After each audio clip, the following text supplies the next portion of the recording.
بسم اللہ الرحمن الرحیم۔ 7 اسباب جو بند اپنائے گا ہر دعا قبول ہوں گی۔ ویڈیو میں سمجھیں گے 7 وجوہات جس کی بدولت دعائیں قبول ہوتی ہے۔ دعا اللہ تعالیٰ کی ایسی عظیم الشان عبادت ہے کہ جس سے انسان کبھی مستغنی نہیں ہو سکتا۔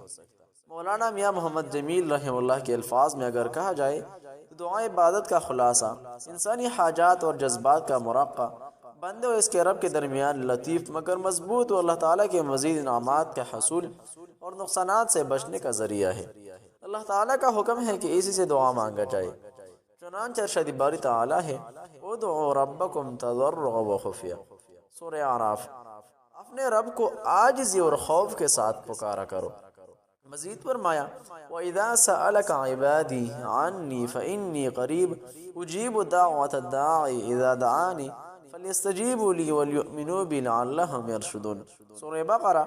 اور جب میرے بندے تجھ سے میرے بارے فرمایا کریں تو بے شک میں قریب ہوں، میں پکار دو دعا قبول کرتا ہوں۔ جب وہ مجھے پکارتا ہے تو لازمی مجھے پکارا کرو کہ وہ میری باتیں ماننے اور مجھ پر ایمان لائے تاکہ وہ ہدایت پائے۔ اس آیت میں اللہ تعالیٰ نے یہ خوشخبری دی ہے کہ وہ دعاؤں کو قبول فرماتا ہے۔ یہی خوشخبری کے ایک اور آیت میں بھی بیان ہوئی ہے، چنانچہ ارشاد باری تعالیٰ ہے۔ محترم ناظرین، یہ تسبیحات روزانہ پڑھنے کا، صبح و شام تسبیح پڑھیں۔ اگر مالی حالات تنگ ہو تو یہ پڑھیں۔ حضرت عمر رضی اللہ عنہ سے روایت ہے کہ نبی کریم صلی اللہ علیہ وسلم کی خدمت میں موجود تھا۔ ایک آدمی آپ کی خدمت میں حاضر ہو اور عرض کیا رسول اللہ میں بہت تنگ دست ہوں۔ آپ نے فرمایا کہ کیا وہ تسبیح تمہیں یاد نہیں؟ یہ تمام فرشتوں اور مخلوقات کی تسبیح ہے جس کی وجہ سے ان کو رزق دیا جاتا ہے۔ حضرت ابن عمر فرماتے ہیں کہ میں نے اس موقع کو غنیمت جانا اور عرض کیا یا رسول اللہ صلی اللہ علیہ وسلم وہ تسبیح کیا ہے؟ آپ نے فرمایا کہ صبح صادق طلوع ہونے کے بعد صبح کی نماز پڑھنے تک کلمات 100 مرتبہ پڑھو۔ سبحان اللہ بحمدہ، سبحان اللہ العظیم، استغفر اللہ۔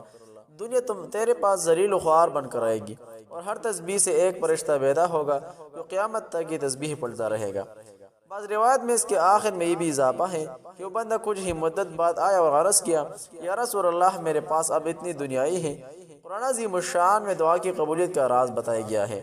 وَآتَاكُم مِّن كُلِّ مَا سَأَلْتُمُوهُ، اور جو کچھ بھی تم نے اللہ سے مانگا وہ اس نے تمہیں دیا۔ مندرجہ ذیل آیات سے ثابت ہوا کہ اللہ تعالیٰ صرف دعا مانگنے کا حکم دیا ہے بلکہ اس کی قبولیت کا بھی وعدہ فرمایا ہے۔ یہی وجہ ہے کہ حضرت ابراہیم علیہ السلام نے فرمایا ان ربی لسمیع الدعاء، بے شک میرا رب تو بہت دعا سننے یعنی قبول کرنے والا ہے۔ مستجاب الدعوات سے کیا مراد ہے؟ ایسا شخص کی جس کی دعاؤں کو اس کے غیر معمولی اعمال، خلوص اور تقوی کی وجہ سے اس کے اپنے اور دوسروں کے حق میں عموماً شرف قبولیت بخش جاتا ہے، مستجاب الدعوات کہلاتا ہے۔ قبولیت دعا کی مختلف صورتیں، یہ بات واضح رہے کہ قرآن و سنت کی روشنی میں ہر انسان کی دعائیں قبول ہوتی ہے، بشرط یہ کہ ہم دعا کرتے ہوئے ان تقاضوں کو پورا کریں جس کا ہمیں حکم دیا گیا ہے۔ البتہ قبولیت کی صورتیں مختلف ہے۔ چنانچہ نبی کریم صلی اللہ علیہ وسلم کا ارشاد ہے جب کوئی مسلمان دعا کرتا ہے جس میں گناہ یا قطع رحمی کی بات نہ ہو تو اللہ تعالیٰ 3 باتوں میں سے ایک اسے ضرور عطا فرماتا ہے۔ نمبر 1، دعا کے مطابق اس کی خواہش پوری کر دی گئی، یا اس کی دعا کو آخرت کے لیے ذخیرے بنا دیا گیا، یا دعا کے برابر اس سے کوئی مصیبت ٹال دیا جائے گا۔ صحابہ کرام رضوان اللہ اجمعین نے یہ سن کر عرض کیا تب تو ہم کثرت سے دعا کریں گے، تو رسول اللہ صلی اللہ علیہ وسلم نے فرمایا اللہ تعالیٰ کے خزانے بہت زیادہ ہیں۔ وہ صاحب کو جو انسان کو مستجاب الدعوات بنانے یہ بات یاد رکھے اگر ہمیں دعائیں قبول نہیں ہوتی تو اس کی بنیادی وجہ یہ ہے کہ ہم دعاؤں کے تقاضوں کو پورا نہیں کر رہے۔ کمی اور کوتاہی ہماری دعاؤں میں ہے ورنہ اللہ تعالیٰ کا وعدہ تو سچا ہے۔ محترم ناظرین، وظیفہ نوٹ فرما لیں جس کی بدولت دعائیں قبول ہو جاتی ہے۔ لہٰذا ہمیں چاہیے کہ ہم ان اسباب کو تلاش کریں جو قبولیت دعا کے لیے معاون ہے اور ان اسباب سے بچیں کہ جو قبولیت کی راہ میں رکاوٹ بنتے ہیں۔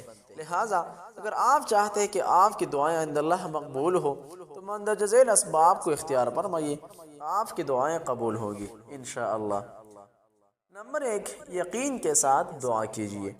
رسول اللہ صلی اللہ علیہ وسلم نے فرمایا اللہ عز و جل فرماتا ہے میں اپنے بندے کے گمان کے مطابق ہوں، جیسا وہ گمان کرے گا ویسا میرا فیصلہ ہوگا۔ اخلاص کے ساتھ دعا کیجیے۔ عبادات کی ادائیگی میں اخلاص شرط ہے۔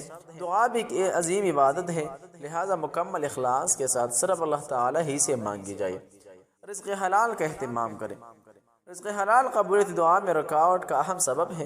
آپ صلی اللہ علیہ وسلم نے ایک شخص کا ذکر فرمایا جو طویل سفر کرتا ہے، جس کے بال بکھرے ہوئے اور بدن آلود ہے، اس میں قبول دعا کے تمام آثار موجود ہے، اور وہ اپنے ہاتھ آسمان کی طرف اٹھا کر یا رب کہتا ہے، حالانکہ اس کا کھانا حرام، اس کا پینا حرام، اس کا لباس حرام، اور حرام سے اس کی پرورش ہو رہی، تو کیوں اس کی دعا قبول ہو سکتی ہے؟ نمبر 4، خوشحالی میں بھی اللہ تعالیٰ کو یاد رکھے۔ حضرت ابو ہریرہ رضی اللہ عنہ فرماتے ہیں کہ رسول اللہ صلی اللہ علیہ وسلم نے فرمایا، جسے اچھا لگے اور پسند آئے کہ مسائل، مشکلات اور تکالیف و دہلات میں اللہ اس کی دعائیں قبول کرے، تو اسے کشادگی و فراغی کی حالت میں کثرت سے دعائیں مانگتے رہنا چاہیے۔ نمبر 5، والدین کے ساتھ حسن سلوک سے پیش آئے۔ حضرت ابی اسحاق رحمہ اللہ کو مستجاب دعوات ہونے کا شرف بزبان نبی صلی اللہ علیہ وسلم حاصل ہوا تھا، کہ جس کی بنیادی وجہ یہ تھی کہ وہ والدہ کے ساتھ حسن سلوک سے پیش آتے، حتیٰ کہ والدہ کی خدمت کے باعث وہ شرف صحابیت کو پانے سے بھی محروم رہے۔ آپ صلی اللہ علیہ وسلم نے ان سے دعا کی حکم دیا، چنانچہ حضرت عمر رضی اللہ عنہ نے انہیں تلاش کیا اور ان سے اپنے حق میں دعا کا مطالبہ فرمایا۔ مکمل واقعہ صحیح مسلم میں دیکھا جا سکتا ہے۔ نمبر 5، ضرورت مندوں کی مدد کیجیے۔ کمزور اور محتاجوں کی مدد کرنا بھی دعا کی قبولیت کے اسباب میں سے ایک سبب ہے۔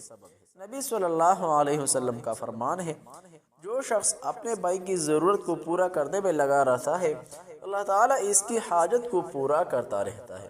نمبر 7، نیکی کے کاموں میں آگے بڑھے، خوف اور اللہ کے ساتھ اخلاص کے ساتھ اللہ تعالیٰ کو پکارے اور عاجزی اختیار کرے۔ دعا میں جلد بازی نہ کرے۔ نبی صلی اللہ علیہ وسلم کا فرمان ہے، تم میں سے ہر ایک کی دعا قبول ہوتی ہے جب تک جلد بازی کا مظاہرہ نہ کرے، یعنی یوں کہے کہ میں نے دعا کی مگر قبول نہیں ہوتی۔ محترم ناظرین، یہ تھی وہ اسباب جن کی بدولت ہماری دعائیں ضرور قبول ہوتی ہیں۔ چینل ضرور سبسکرائب کیجئے، ویڈیو لائک اور آگے شیئر کریں تاکہ دوسروں کو بھی فائدہ ہو سکے۔ السلام علیکم ورحمۃ اللہ تعالی وبرکاتہ۔